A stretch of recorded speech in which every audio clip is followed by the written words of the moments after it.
ಕಾರವಾರದಲ್ಲಿ ನಾಮಪತ್ರ ಸಲ್ಲಿಸಿದ ಕೆನರಾ ಕ್ಷೇತ್ರದ ಅಭ್ಯರ್ಥಿ ಡಾಕ್ಟರ್ ಅಂಜಲಿ ನಿಂಬಾಳ್ಕರ್. ಕೆನರಾ ಕ್ಷೇತ್ರದ ಕಾಂಗ್ರೆಸ್ ಅಭ್ಯರ್ಥಿ ಅಂಜಲಿ ನಿಂಬಾಳ್ಕರ್ ಕಾರವಾರದಲ್ಲಿ ನಾಮಪತ್ರ ಸಲ್ಲಿಸುವ ಮುನ್ನ ಶ್ರೀ ಸಿದ್ಧಿವಿನಾಯಕ ದೇವಸ್ಥಾನಕ್ಕೆ ಪೂಜೆ ಸಲ್ಲಿಸಿದರು. ನಂತರ ಕಾರವಾರದಲ್ಲಿ ನಾಮಪತ್ರ ಸಲ್ಲಿಸಿದರು. ಈ ಸಂದರ್ಭದಲ್ಲಿ ಜಿಲ್ಲಾ ಉಸ್ತುವಾರಿ ಸಚಿವ ಮಂಕಾಳ್ ವೈದ್ಯ, ಸಚಿವರುಗಳಾದ ಆರ್.ವಿ. ದೇಶಪಾಂಡೆ, ಬಾಬಾ ಸಾಹೇಬ್ ಪಾಟೀಲ್, ಬಿ.ಕೆ. ಹರಿಪ್ರಸಾದ್ ಉಪಸ್ಥಿತರಿದ್ದರು.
ಶಿರಸಿಯ ಕಸ್ತೂರ್ಬಾ ನಗರದಲ್ಲಿ ನಡೆದ ಬೆಂಕಿ ದುರ್ಘಟನೆಯಿಂದ ಕಣ್ಣೀರು ಹರಿಸುತ್ತಿರುವ ಮನೆಯೊಡತಿ ಬಿಬಿ ಆಮೀನಾ. ಶಿರಸಿ ನಗರದಲ್ಲಿ ನಿನ್ನೆ ರಾತ್ರಿ ನಡೆದ ಬೆಂಕಿ ದುರ್ಘಟನೆಯಲ್ಲಿ ಮನೆ ಉರಿದು ಮನೆಯೊಳಗಿದ್ದ ಬಂಗಾರದ ಒಡವೆ, ಹಣ, ಅಗತ್ಯವಾಗಿ ಬೇಕಾಗಿದ್ದ ದಾಖಲೆ ಪತ್ರಗಳನ್ನು ಕಳೆದುಕೊಂಡು, ದಿನಸಿ ವಸ್ತುಗಳು, ಪಾತ್ರೆ ಪಗಡೆ ಹೀಗೆ ಮನೆಯಲ್ಲಿ ಭದ್ರವಾಗಿದ್ದ ವಸ್ತುಗಳನ್ನೆಲ್ಲ ಕಳೆದುಕೊಂಡು ಕಣ್ಣೀರು ಹರಿಸುತ್ತಿರುವ ಮನೆಯೊಡತಿ ಬಿಬಿ ಆಮೀನಾ ಮತ್ತವರ ಕುಟುಂಬದವರು.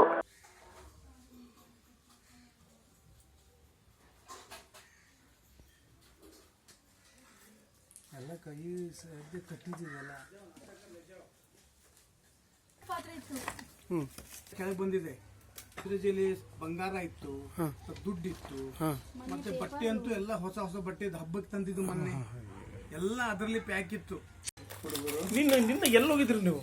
ಎಲ್ಲ ಅಲ್ಲಿ ಒಂದು ಮದುವೆ ಇತ್ತು, ಎಲ್ಲ ಅಲ್ಲೂ ಹೋಗ್ಬಿಟ್ಟಿದ್ರು.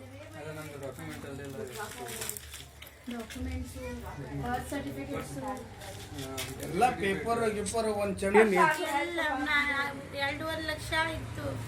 ಮತ್ತೆ ಇದು ತಮ್ಮಂದು ಬಂಗಾರ.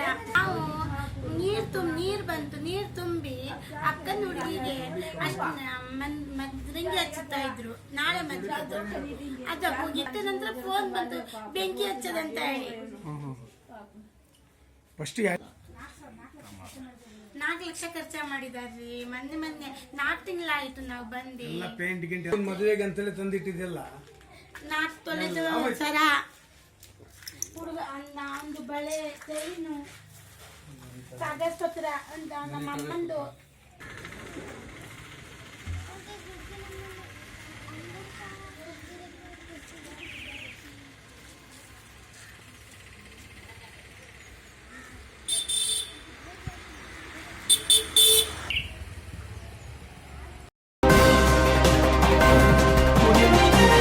ಜಾಗತಿಕ ವಿಜ್ಞಾನಿಗಳ ಜೀವಮಾನ ಸಾಧನ ಪಟ್ಟಿಗೆ ಶಿರಸಿ ಮೂಲದ ಡಾಕ್ಟರ್ ಮಹಾವೀರ ಡಿ ಕುರಾಕುರಿ ಆಯ್ಕೆ. ಅಮೆರಿಕದ ಸ್ಟ್ಯಾನ್ಫೋರ್ಡ್ ವಿಶ್ವವಿದ್ಯಾಲಯ ಭೌಗೋಳಿಕ ಶಾಸ್ತ್ರ ಮತ್ತು ಪರಿಸರ ವಿಜ್ಞಾನ ವಿಭಾಗ ಹಾಗೂ ಡಚ್ ದೇಶದ ಎಲ್ಸೆವಿಯರ್ ಶೈಕ್ಷಣಿಕ ಸಂಶೋಧನಾ ಸಮೀಕ್ಷಾ ಪ್ರಕಟಣೆ ಕಂಪನಿ ಜಂಟಿಯಾಗಿ ನಡೆಸಿದ ಜಾಗತಿಕ ವಿಜ್ಞಾನಿಗಳ ಜೀವಮಾನ ಸಾಧನ ಪಟ್ಟಿಗೆ ಶಿರಸಿ ಮೂಲದ ಡಾಕ್ಟರ್ ಮಹಾವೀರ ಡಿ ಕುರಾಕುರಿ ಆಯ್ಕೆಯಾಗಿದ್ದಾರೆ. ಜಗತ್ತಿನ ವಿಜ್ಞಾನಿಗಳ 2% ಪಟ್ಟಿಯಲ್ಲಿ ಒಬ್ಬರಾಗಿದ್ದು ವಿಶೇಷವಾಗಿದೆ. ಡಾಕ್ಟರ್ ಮಹಾವೀರ ಶಿರಸಿಯ ಹಿರಿಯ ಕವಿ, ರಾಷ್ಟ್ರ ಪ್ರಶಸ್ತಿ ಪುರಸ್ಕೃತ ಅನುವಾದಕ ಪ್ರೊಫೆಸರ್ ಧರಣೇಂದ್ರ ಕುರಾಕರಿಯವರ ಪುತ್ರರಾಗಿದ್ದಾರೆ. 2024ರ ಲೋಕಸಭಾ ಚುನಾವಣೆ ಶಾಂತಿಯುತವಾಗಿ ನಡೆಯುವ ನಿಟ್ಟಿನಲ್ಲಿ ಚುನಾವಣಾ ಸಿಬ್ಬಂದಿಗಳಿಗೆ ತರಬೇತಿ ನೀಡುವ ಕಾರ್ಯ. 2024ರ ಲೋಕಸಭಾ ಮಹಾಸಮರ ಶಾಂತಿಯುತವಾಗಿ ನಡೆಯುವ ನಿಟ್ಟಿನಲ್ಲಿ ಜಿಲ್ಲಾಡಳಿತ ಈಗಾಗಲೇ ಇದರ ಪೂರ್ವ ಸಿದ್ಧತೆಯಾಗಿ ಚುನಾವಣಾ ಸಿಬ್ಬಂದಿಗಳಿಗೆ ತರಬೇತಿ ನೀಡುವ ಕಾರ್ಯಕ್ಕೆ ಮುಂದಾಗಿದೆ. ಶಿರಸಿಯಲ್ಲಿ ಚುನಾವಣಾಧಿಕಾರಿ ಹಾಗೂ ಐಎಎಸ್ ಅಧಿಕಾರಿ ಅಪರ್ಣಾ ರಮೇಶ್ ಮಾರ್ಗದರ್ಶನದಲ್ಲಿ 552 ಸಿಬ್ಬಂದಿಗಳಿಗೆ ತರಬೇತಿ ನೀಡಲಾಯಿತು. ಇದರಲ್ಲಿ ಪಿಆರ್ಒ 270 ಹಾಗೂ ಎಪಿಆರ್ಒ 282 ಸಿಬ್ಬಂದಿಗಳಿಗೆ ತರಬೇತಿ ನೀಡಲಾಯಿತು. ಲೀಸ್ಟ್ ಪ್ರಕಾರ ತಗೊಳ್ಳೋದು ಅಂದ್ಬಿಟ್ರೆ ಇಲೆಕ್ಷನ್ ನಲ್ಲಿ ಅನಾನುಕೂಲ ಆಗೋದು ಇದರಲ್ಲಿ ಅದೆಲ್ಲ ಬಂದಿದೆ. ಲೀಸ್ಟ್ ಪ್ರಕಾರ ನಾವು ಕುಂತಿರ್ತೀವಿ. ನಾವೇನ್ ಮಾಡಿರ್ತೀವಿ ಅಂತಂದ್ರೆ 1 ರಿಂದ 4 ನೀವು, 5 ರಿಂದ 10 ನೀವು, 10 ರಿಂದ 12 ನೀವು ಇರು ನಮ್ಗೆ ಕುಳಿಸಿರ್ತಾರೆ. ನೀವು ನಮ್ಮ ಆ ಲೀಸ್ಟ್ ಜೊತೆಗೆ ಬಂದ್ರೆ ನಾವು ಲೀಸ್ಟ್ ಪ್ರಕಾರ ತಗೊಳ್ತೀವಿ. ನಿಮ್ಮ ಲೀಸ್ಟ್ ಪ್ರಕಾರ ನಾವು ರೇಟ್ ಹಾಕ್ತೀವಿ.